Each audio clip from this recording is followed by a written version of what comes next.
Salut à toi, bienvenue sur Chronique Imo. Un épisode un petit peu particulier aujourd'hui puisqu'on va parler de quelque chose qui est dans l'air du temps, on va dire quelque chose qui est très très frais. C'est le fameux tour de vis du HCSF. Donc si tu es investisseur, tu sais de quoi on parle. Le HCSF, c'est la fameuse autorité qui contrôle la façon dont les crédits immobiliers sont acceptés ou pas, d'ailleurs par les banques privées. Et cette autorité, elle est là pour leur dire un petit peu ce qu'ils doivent faire. Bon bref, on va rentrer dans le détail dans quelques minutes. En gros, l'idée, c'est de faire un épisode productif, à savoir, à la fin de cet épisode, qu'on va tâcher de faire le plus concis possible pour que ça soit pas trop dur à digérer. Mais à la fin de cet épisode, tu es censé avoir des clés pour réussir à faire passer tes financements. Si jamais tu es bloqué en ce moment parce que tu as des retours de banque qui sont plus durs que d'habitude, bah, c'est normal et je vais t'expliquer pourquoi. Donc déjà, moi j'ai décidé de faire cet épisode parce que dans les conversations que j'ai entre investisseurs en ce moment, bah, ce qui revient tout le temps, le sujet quasiment numéro un, on va dire, c'est le durcissement des accords de crédit immobilier. Et donc ce durcissement, il est tout simplement dû au fait on traverse une période économique un petit peu particulière et que le gouvernement, il a une autorité sur ce que les banques peuvent faire, même si ce sont des banques privées, et il leur fait passer des messages via un organisme, une administration qui fait partie du gouvernement, hein, tout simplement, qui est d'ailleurs présidé par le ministre de l'économie. Donc du coup, ça change ce qu'on doit comprendre sur comment monter son dossier bancaire, et on va décortiquer ça dès maintenant. Alors déjà, qu'est-ce que c'est que le HCSF? Pour faire simple, parce que c'est bien de comprendre ce que c'est avant de fabuler ce qu'on entend à la télé ou à la radio, etc. Donc en gros, HCSF, ça veut dire Haut Conseil à la stabilité financière, et sa mission, en gros, c'est d'exercer une surveillance sur tout le système financier dans le but de préserver la stabilité et la capacité à assurer une contribution soutenable à la croissance économique française. Évidemment, je ne l'ai pas sorti de mon chapeau, je l'ai trouvé sur leur site, cette définition. Donc je te laisse regarder sur leur site, c'est très vague, mais en gros ça te permet de comprendre ce qu'ils font et pourquoi ils mettent leur nez dans les petites affaires des investisseurs en ce moment. Bon, déjà il faut savoir que c'est un organisme qui a été créé pendant la présidence de François Hollande. Donc je sais pas si tu te souviens, François Hollande c'était en tout cas en campagne, il se disait comme étant le président des moins riches, et qu'il allait faire la guerre un petit peu aux grosses entreprises, au CAC 40, etc. Et au final, ça, c'était une de ses premières mesures. Donc ça n'a pas été légiféré, c'est juste un organisme, donc ça veut dire qu'ils ont créé une administration à part entière, et elle est là pour analyser et donner des indications. Donc voilà, ça c'était au début de son mandat. Ensuite, qu'est-ce qui s'est passé? Ils sont là pour observer en fait que les banques privées se comportent bien vis-à-vis des personnes qui accèdent à la propriété, et notamment dans le fait de ne pas donner accès au crédit trop facilement. Donc ça fait partie d'une des centaines de choses qu'ils vérifient. Mais par exemple, ils vont auditer certaines banques sur les crédits immobiliers, et c'est notre gros sujet du moment. Bon, déjà, ce qu'on observe, c'est que la France, elle emprunte beaucoup plus que ses voisins en Europe, hein. Ça, c'est en termes de stats, c'est impressionnant. On représente 38% de la croissance du crédit immobilier en Europe, juste la France. Donc sur 27 pays, ça fait un gros morceau. Après, moi, de par mon histoire personnelle, je voyage en Europe dans différents pays et beaucoup l'Italie. Et je peux vous assurer qu'effectivement, la France, c'est vraiment un ovni en Europe. On ne peut pas emprunter aussi facilement et on ne peut pas utiliser le levier bancaire aussi facilement dans la plupart des pays d'Europe pour générer du capital. Donc je le replace maintenant, juste pour dire que même si la vis est en train d'être durcie, on reste toujours, on reste toujours une exception en Europe. Et donc si jamais tu as quand même accès au crédit et que tu peux continuer à le faire, n'hésite pas, parce que qui sait ce que ça va devenir dans le futur. Donc l'endettement en France croît tout le temps, et ce depuis les années 80. L'endettement, il ne fait que progresser, il ne descend quasiment jamais. Juste à la fin des années 2008-2009, ça a commencé à descendre et ensuite c'est reparti en flèche. Encore en 2011, c'est reparti. Depuis 2011, ça ne s'est jamais arrêté, donc l'endettement croît, mais le surendettement décroît. Donc ça, c'est une bonne chose. En termes de stats, on se rend compte que depuis avril 2019, le surendettement est en chute libre. Donc ça veut dire que quand même, en termes de gestion économique, les ménages s'améliorent. Voilà, donc évidemment, on connaît tous des gens dans notre entourage qui galèrent avec l'argent, mais encore une fois, ça, c'est des statistiques de masse. Voilà, on en tient compte pour les recommandations qui sont données aux banques derrière. Donc le HCSF, il se rend compte de ça, il se rend compte que l'endettement croît, mais que le surendettement décroît. Donc il faut quand même faire attention que les ménages ne s'endettent pas trop sur l'immobilier. Maintenant, ils sont quand même dans les notes qu'ils font passer, ils font quand même bien la différence entre les crédits immobiliers, donc la dette saine en quelque sorte, et les crédits conso et tout autre type de crédit qui sont un peu plus à risque, voire même beaucoup plus, et sur lequel ils donnent aussi des recommandations. Sauf qu'on n'en entend pas parler parce que la communauté de ceux qui font des crédits conso n'a pas le même pouvoir de parole que la communauté des investisseurs ou de ceux qui font des crédits immobiliers. Donc du coup, on en entend forcément plus parler, mais je peux vous assurer que dans le même temps, il y a beaucoup de crédits à la consommation qui sont pas validés en banque parce que les dossiers sont considérés comme étant plus à risque, comme étant dans le pourcentage de ceux qui peuvent tomber dans le surendettement. Donc du coup, on revient à nos petits moutons. 2013, création du HCSF, et ensuite 2019, premier tour de vis médiatique. Alors j'appelle ça le tour de vis médiatique parce que jusqu'à présent, on en avait quand même pas trop entendu parler. Et la recommandation en 2019 sur l'investissement foncier, donc l'immobilier en général, devient la cible en fait. Donc ça devient vraiment le truc qu'il faut calmer d'après le HCSF. Et notamment, il donne deux recommandations importantes, c'est de respecter un taux d'endettement aux alentours de 33% maximum, et les durées de crédit qui sont ramenées à 25 ans maximum. Dans la globalité, en fait, ce qu'ils recherchent, c'est limiter le pourcentage de risque. Donc ça passe par un taux d'endettement plus faible. Donc avant, les 33% étaient dépassés malgré ce qu'on pouvait entendre. Il y avait quand même énormément d'exceptions. Et les durées de crédit 25 ans pied au plancher pour les investisseurs. Après, il y avait quand même des crédits 30 ans sur de l'ARP, ça existait. Hein. Encore en 2019-2020, ça existait. Ensuite, l'été 2022, donc c'est maintenant, c'est passage à l'obligation avec pénalité si défaut. Alors qu'est-ce que c'est que cette histoire? En gros, tout ce qui était depuis 2019 des recommandations passe au statut d'obligation. Ça veut dire que, évidemment, on va pas y avoir un contrôleur HCSF derrière chaque dossier, mais par contre, ils vont tirer au hasard dans les dossiers dits d'exception. Ils vont piocher, ils vont vérifier pourquoi il y a eu exception et pourquoi les recommandations n'ont pas été respectées. Et donc du coup, c'est ça qui fait un peu plus peur aujourd'hui, c'est le fait que la vis, elle se durcit, mais pas vers les emprunteurs directement. Donc du coup, nous, on est un dommage collatéral, mais vraiment, là où le HCSF essaye de pointer le doigt, c'est sur les pratiques bancaires. Donc c'est plus les banques qui doivent faire attention à comment ils octroient des crédits, et non pas les emprunteurs qui continuent à monter des dossiers. Donc pour l'emprunteur, pas de grand changement, en quelque sorte. Mais par contre, pour la banque, attention. Ces fameux taux d'endettement. En mars 2022, on nous dit 33%, c'est le grand max. Mais ça, on le savait déjà depuis 2019. Et là, le conseil se réunit et ça passe à 35%. Donc on se dit, ah super, il dessert la vis parce qu'il trouve que la situation économique s'améliore. En fait, en réalité, c'est qu'avant c'était 33%, et que en mars, ça devient 35% assurance emprunteur incluse. Donc c'est quand même différent. Parce que les fameux 2 points supplémentaires que tu grattes sur la capacité en face de ton taux d'endettement, ils sont généralement larges, enfin ça dépend combien tu empruntes évidemment, mais c'est largement couvert par l'assurance emprunteur suivant le montant du crédit. Donc je ne sais pas si c'est une bonne ou une mauvaise nouvelle, mais ce qui est intéressant par rapport à l'investisseur en direct, c'est que le niveau de couverture assurantielle pour du locatif, il est différent que le niveau de couverture pour de l'achat en RP. Pour un emprunteur qui serait un investisseur pour faire du locatif, ça ne porte que sur le décès ou l'incapacité en fait. Donc les assurances sont plus chères en RP que en locatif, l'assurance emprunteur. Alors ça, je sais pas si tu le sais. Évidemment, ça va dépendre de ta condition physique, etc. Si tu es fumeur ou pas, enfin voilà, vice-versa, tous ces trucs-là.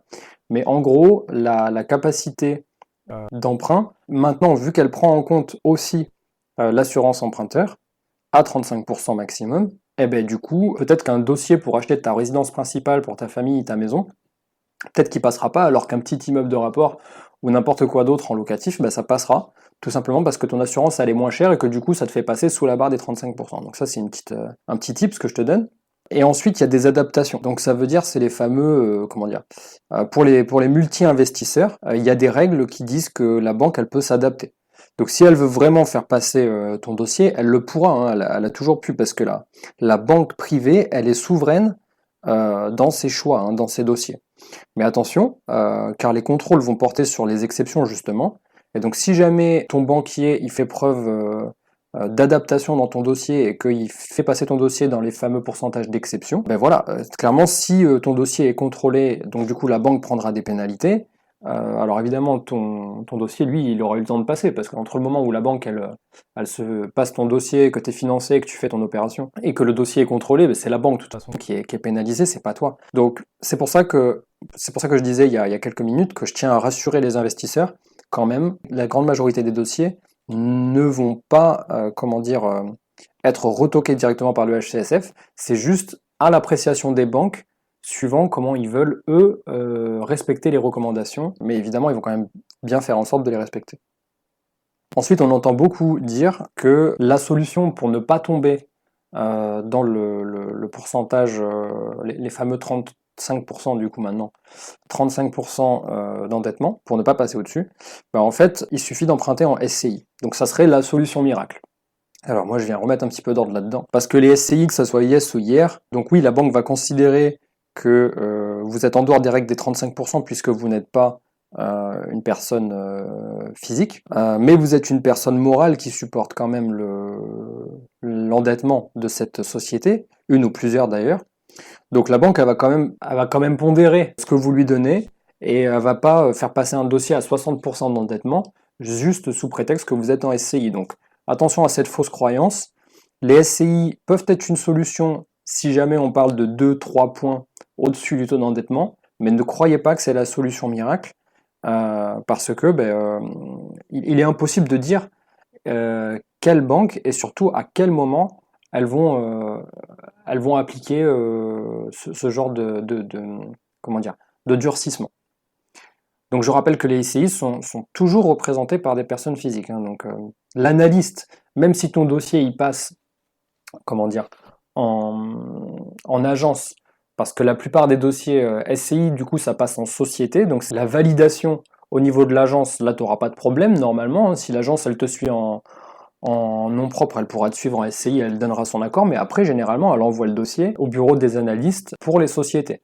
Et donc là, l'analyste, il n'est pas né hier, hein, donc il va voir que c'est une SCI, donc évidemment, la lumière rouge va s'allumer. Attention, SCI, il y a moyen que ça soit juste des gens qui auraient pu le faire en nom propre, mais qui ont dissimulé ça dans une SCI en pensant passer au-dessus des 35% d'endettement. Et donc voilà, ils sont pas dupes, ils vont vite s'en rendre compte, hein, et ça peut du coup faire en sorte que tu sois retoqué.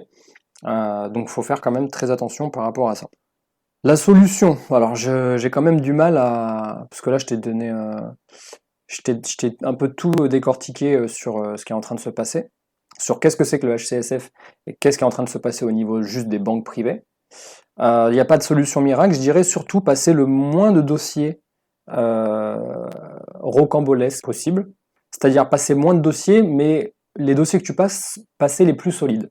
Donc peut-être qu'avant ça te prenait quelques jours à trouver une bonne affaire, à faire ton offre et à signer ton compromis. Aujourd'hui, je vais te dire, fais plus attention aux dossiers sur lesquels tu vas, essaye d'aller chercher les dossiers les plus rentables, c'est-à-dire que si avant tu te contentais de 7, 8, 9% de rentabilité, parce que c'est des trucs qui se trouvent dans la région où tu cherches, bah aujourd'hui je vais te dire, sois un peu plus dur avec toi-même et essaye d'aller chercher des projets où tu vas dégager du 10, 11, 12%, tu vois. Si tu étais dans la tranche inférieure, bah essaye d'aller chercher 2 à 3 points supplémentaires. Pourquoi? Parce que ça fait de toi déjà un dossier plus solide, un dossier plus rare pour le banquier. Donc le banquier, il a l'habitude de dire oui ou non, hein. Il voit les dossiers et lui, peut-être qu'il se dit, bon, bah, à 6%, on finance pas. Par contre, si jamais tu arrives à sortir un truc à 10% ou à 11%, bah, il y a peut-être plus de chances qu'ils se disent, ah tiens, celui-là, il sort du lot. Je serais peut-être plus à même de faire une exception dérogatoire sur ce dossier, puisque bah, la rentabilité, elle est là, elle est en face, quoi. Le deuxième tips, c'est clair que c'est quelque chose que moi, je préfère pas faire, mais je me rends compte qu'en ce moment c'est devenu la case obligatoire, c'est venir avec de l'apport, malheureusement. Je suis un pro zéro apport, mais là vraiment je te le dis, même moi sur mes 2 derniers dossiers que je suis en train de faire passer, il y a de l'apport, donc c'est même plus un truc où je discute. Je fais passer tous les frais bancaires, frais de courtier s'il y a un courtier, enfin je fais vraiment passer tous les frais en apport, ainsi que les frais de notaire évidemment. Ça permet de rassurer d'une part le vendeur parce qu'il se dit bon bah c'est pas du 100% financé et la banque elle se dit bon bah au moins il finance les frais et nous on prend le risque que sur le foncier. Et ensuite je dirais le troisième point, qui est peut-être assez négligé aujourd'hui. Quand tu vas chercher un financement, tu as un peu l'impression d'être en position de force parce que c'est toi qui es capable de créer du cash flow, etc. Donc tu vois ce que je veux te dire, tu es un peu en position de force. Du coup là, ça serait de venir avec peut-être avec un peu moins de conviction et de proposer beaucoup de contreparties. Donc là, je dirais, en guise de troisième tips, venir avec des contreparties qui n'ont même pas été proposées jusqu'à présent.